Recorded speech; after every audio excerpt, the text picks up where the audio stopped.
बहुत कम वक्त में बहुत सी जिंदगियां जी ली।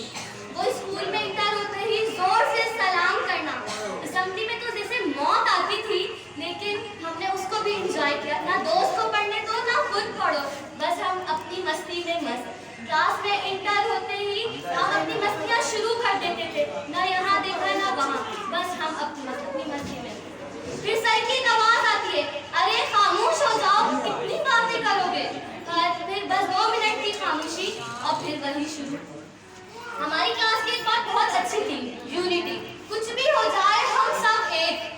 टेस्ट किसी एक को भी याद है तो समझो फिर पूरी क्लास का ही हो गया।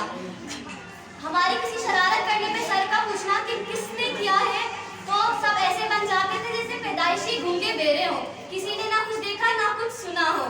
सर हमें क्या पता किसने किया, सर बाहर से कोई बच्चा करके गया होगा, सर ऐसी छोटी मोटी हरकतें हम नहीं करते। ये वो डायलॉग्स थे जो हम हर दफा सर को बोलते थे। और कुछ वक्त में ऐसा मोड़ लिया कि हमारे टीचर का हम पर से ईमान डगमगा गया और वो रिटर्न टेस्ट को ओरल भी सुनने लगे। अब जिसको याद वो सिकंदर, जिसको नहीं याद वो नाले के अंदर। और ब्रेक में तो क्रिकेट खेलना पसंदीदा मशगला बन गया था हमारा, जिस पर बहुत सवाल उठे कि गर्ल्स बॉयज अरे क्रिकेट खेलेंगे, लेकिन हमारी मैम को हम पर पूरा यकीन था कि हम अपनी लिमिट्स कभी क्रॉस नहीं कर सकते और ना हमने कभी उनके ट्रस्ट को तोड़ा।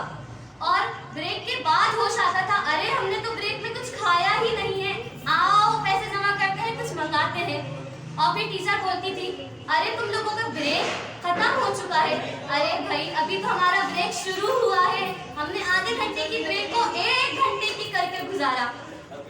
और फिर वक्त पर लगाकर उड़ गया और इतने लंबे वक्त का सफर अब कुछ दिन का रह गया। वो स्कूल का आखिरी दिन और वो स्कूल की आखिरी घंटी बजे। बहुत सी आंखें नम तो होंगी, लेकिन हम सब एक दूसरे के लिए खुश भी होंगे। किसी को उस दिन हम आखिरी बार ही देखेंगे और फिर हम सबको अलग होना पड़ेगा और हम सब के रास्ते अलग हो जाएंगे। लेकिन जिंदगी के किसी वक्त में हम एक दूसरे को याद कर खूब हंसेंगे।